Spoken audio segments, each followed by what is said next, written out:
You know what they thought about you? They thought you were easy. They looked at your openness, your warmth, your willingness to show up, and they translated it all of it into one thing: available. Available for their attention when they were bored, available for their validation when they needed an ego boost, available for whatever they wanted, whatever they wanted it. No real effort required. They thought they could read you like a book with the first few pages already torn out. And here's the thing about being misread.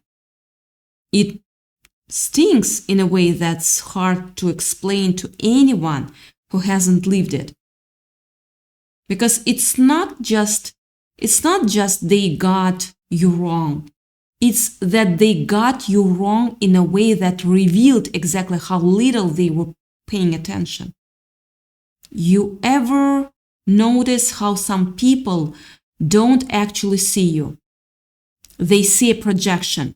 They see whatever version of you is most convenient for their narrative. And if you are someone who leads with kindness, who gives people the benefit of the doubt, who doesn't walk into every interaction with walls already built, they always mistake that for naivety. They mistake your patience for permission. They mistake your softness for something that can mold into whatever shape suits them in the moment. And yeah, it's insulting. But more than that, it's revealing. Because what they're actually telling you when they assume you are easy to get is that they have never encountered someone real before. Someone authentic. Someone who means what they say and doesn't operate on hidden agendas. Your integrity confuses them. Your consistency short circuits their usual calculations. They are so used to games that when they meet someone who doesn't play them, they don't know what to do. So they project. They assume you must be playing too, just hiding it better. They assume the facade will crack eventually. But here is what they found out. You were never wearing a mask.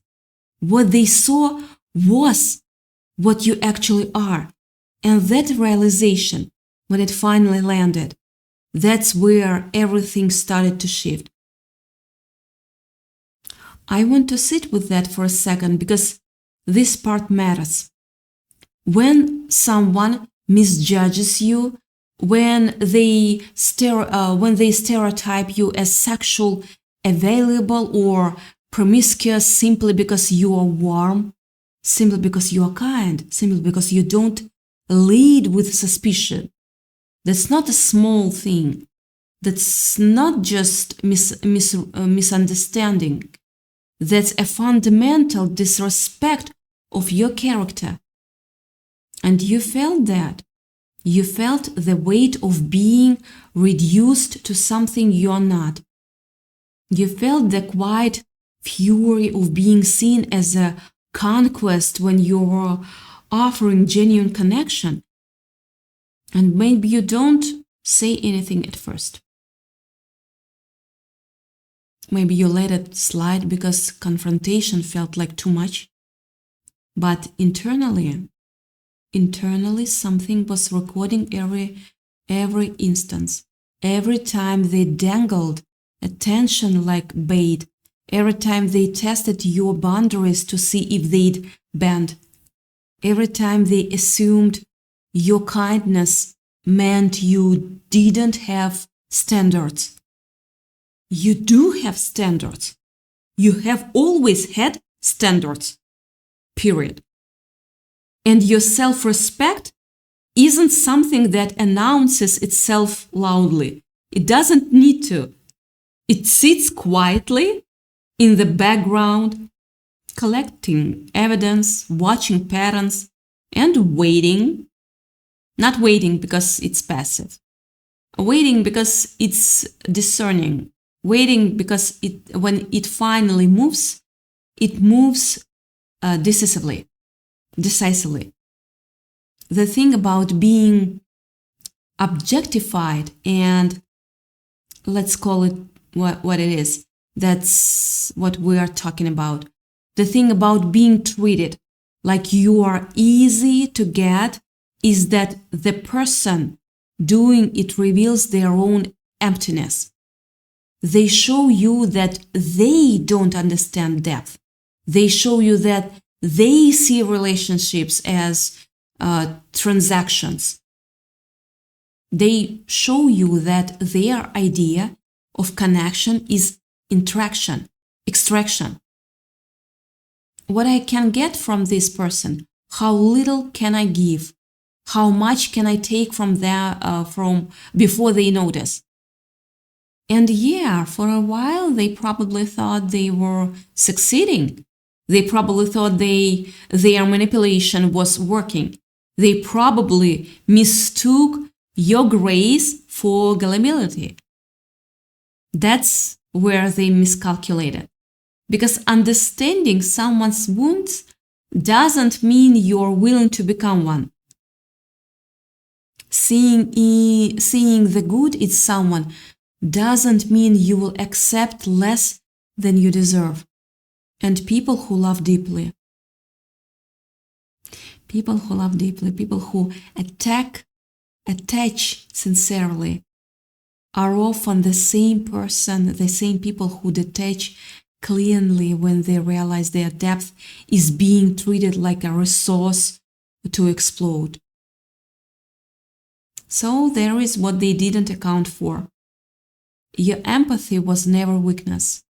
Your patience was never desperation. Every time you gave them the benefit of the doubt, you were not being naive. You were being thorough. You were gathering information. You were watching how they handled your softness. Were they gentle with it? Did they protect it?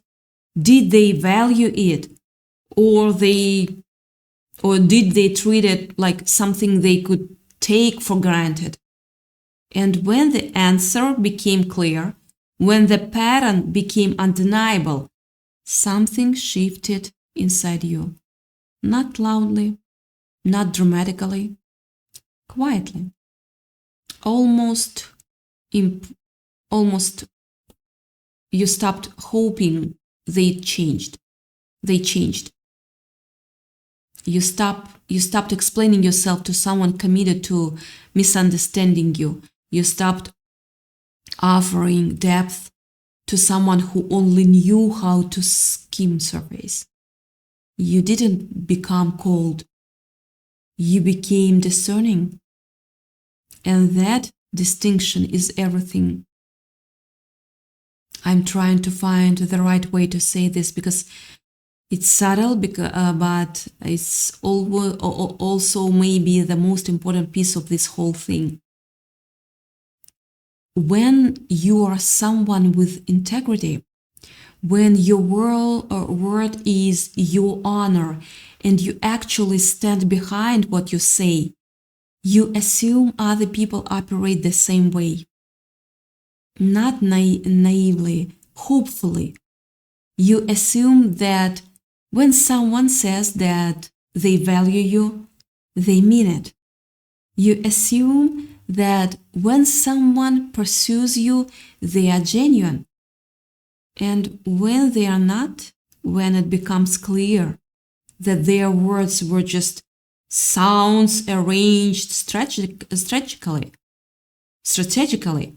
there is a grief to that. Not grief for losing them, grief for the version of them you thought existed, the version that never did. You've been there. You know that feeling. The disappointment that sits somewhere between your chest and your stomach. The quiet realization that you were investing in a mirage. And maybe for a time you kept investing anyway because you'd already put so much in. Because walking away felt like admitting you'd been wrong about them. Because you wanted to believe the best. But here is the thing about people who are done with lies and manipulation. They eventually reach a threshold. Not a dramatic one, not one that comes with ultimatums and final chances. It's quieter than that. It's the moment you realize you are bored. Yeah, you are bored. You are bored of the games. You're bored of the mixed signals. You're bored of analyzing texts and wondering what they meant. You're bored of carrying the emotional weight for both of you. And boredom, when it comes to dynamics like this, is actually the beginning of freedom. Because boredom means you are no longer fascinated by the puzzle. You're no longer trying to solve them. You are just done. You are just done. And being done is powerful. Being done means you stop over explaining, you stop sending paragraphs when they reply with one line.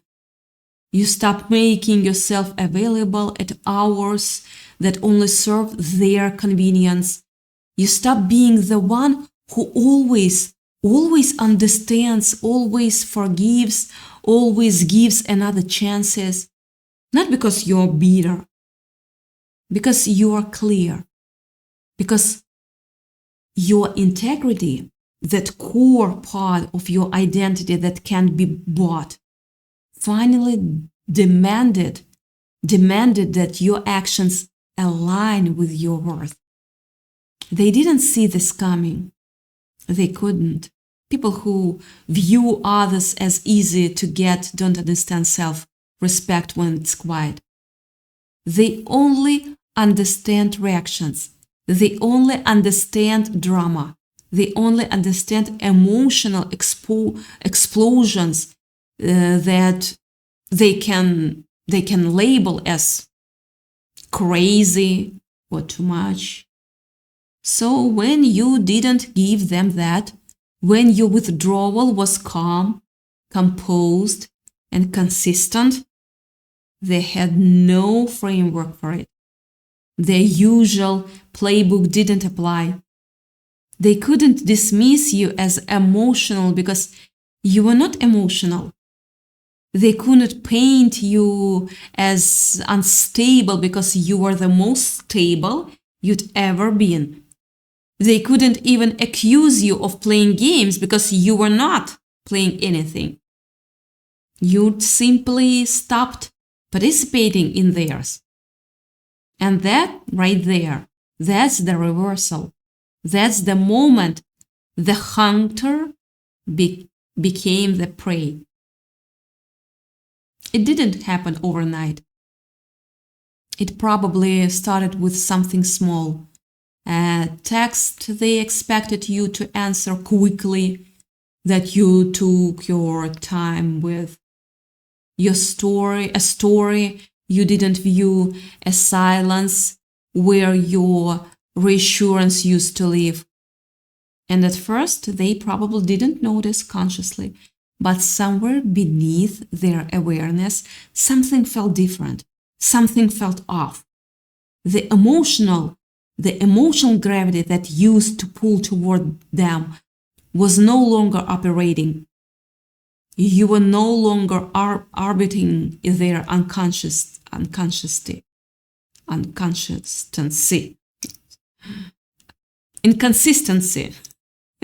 Sorry. And that's when things got strange for them.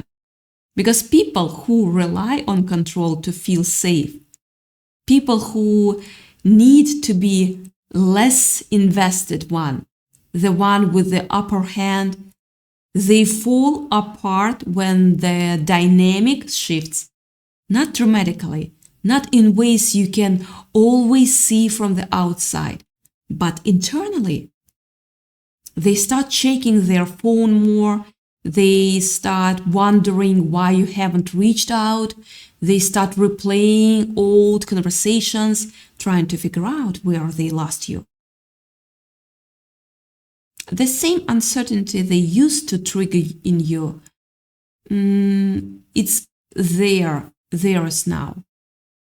The same curiosity that used to keep you awake, it's visiting them at 2 in the morning. The same anxiety that had you analyzing every interaction. They are the ones living in it now. You didn't cause this. You didn't set out to make them feel this way. You simply stopped absorbing their emotional weight.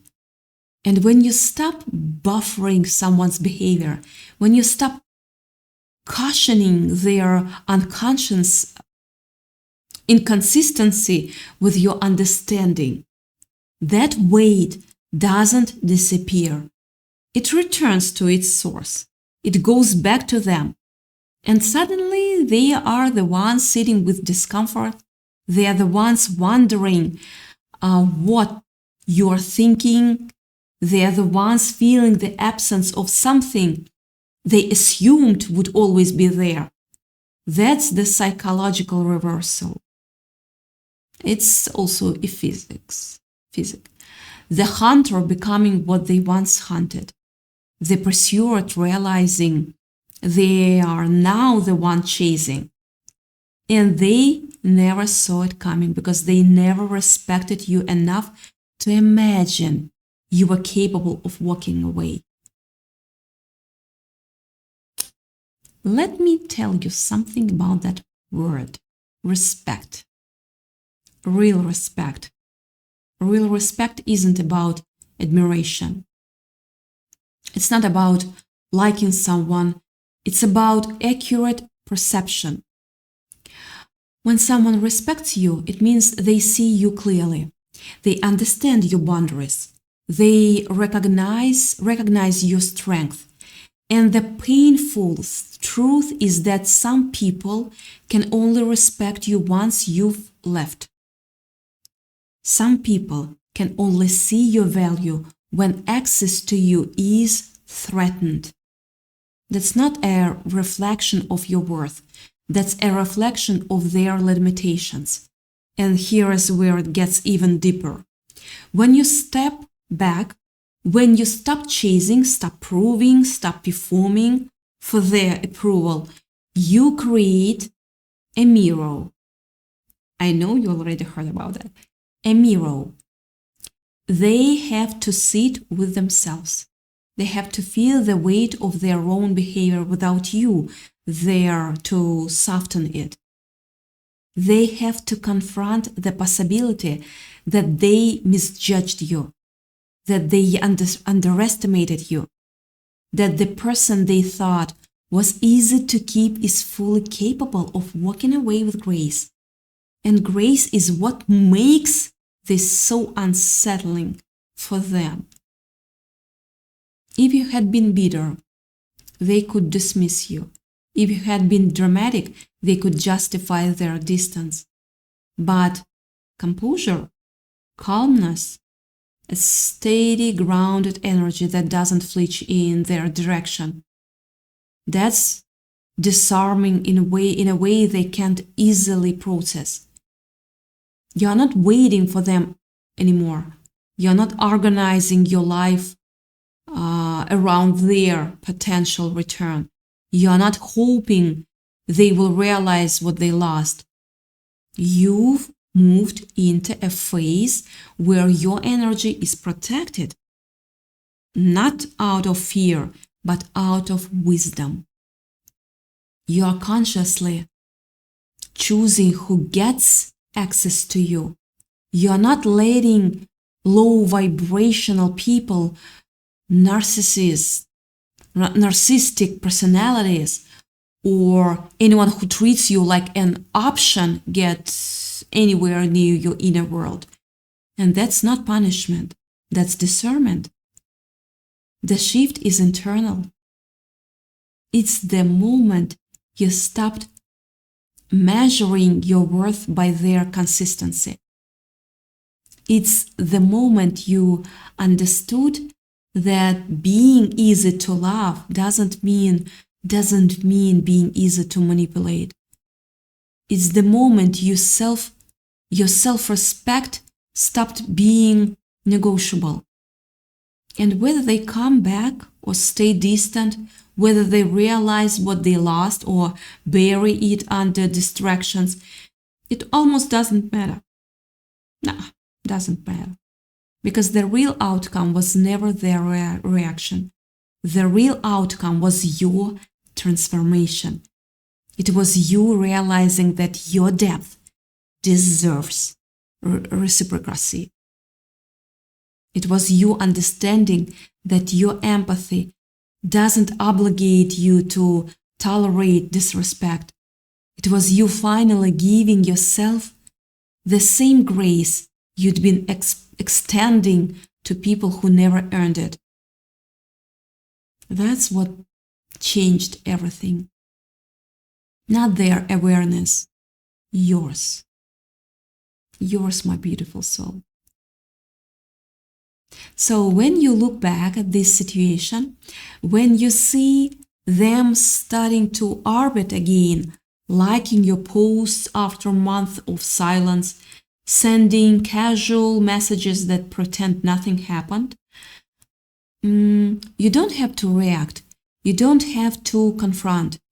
You don't have to do anything at all. You can observe. You can evaluate. You can notice whether their behavior is genuine or just reactive pursuit triggered by fear of losing access. And you can trust yourself. You should trust yourself. You can trust yourself to know the difference, because you are not the same person who once hoped they'd change. You are not the same person who measured your value by their attention.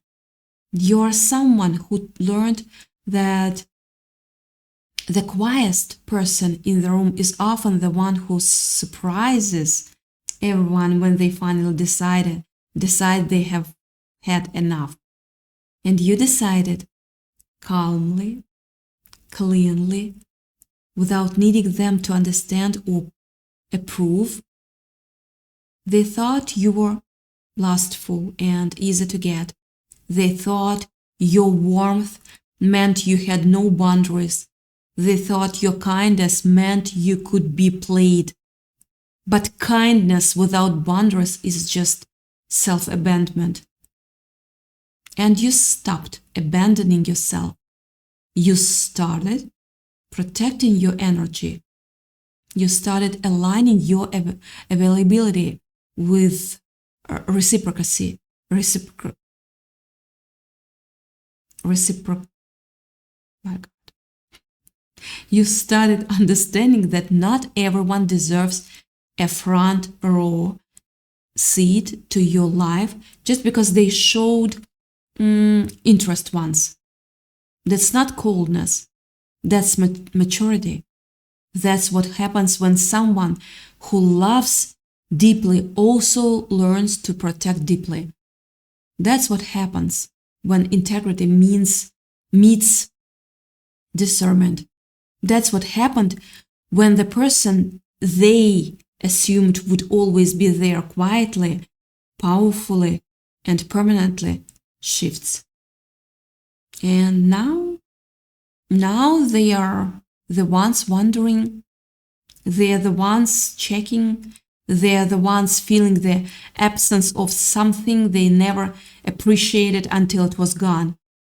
They are the ones replaying old messages, noticing details they overlooked before, realizing too late that your consistency wasn't desperation, it was devotion.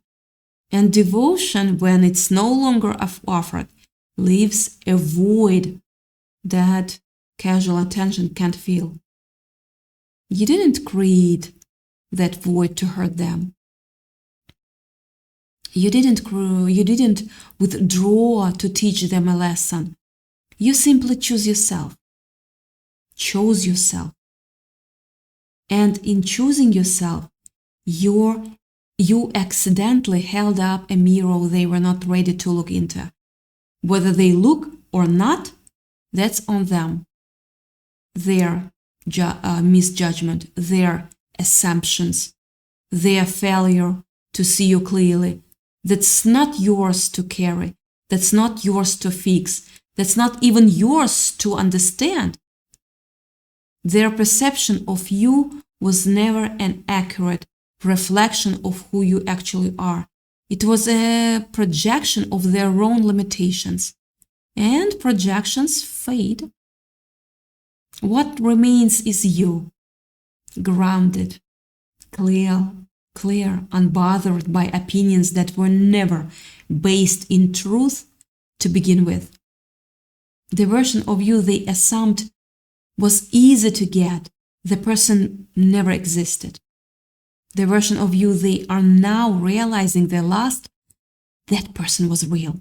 That person was genuine. That person gave openly until it became clear that openness was being mistaken for something cheap. And that person, the real you, is now living with a kind of peace that doesn't require anyone else's validation to sustain itself. That's not just a shift, that's a rebirth. That's moving into a new era with your eyes fully open. That's understanding that your self-validation doesn't come from fake human beings who only value you when you're convenient. It comes from something deeper, something anchored in truth, something that was always there, even when you temporarily forgot. So let them wonder. Let them check. Let them realize slowly or never what they overlooked. Your job isn't to make them understand. Your job is to keep being who you are. Someone with integrity, someone with dignity, someone who was never easy to get but was always worth the effort.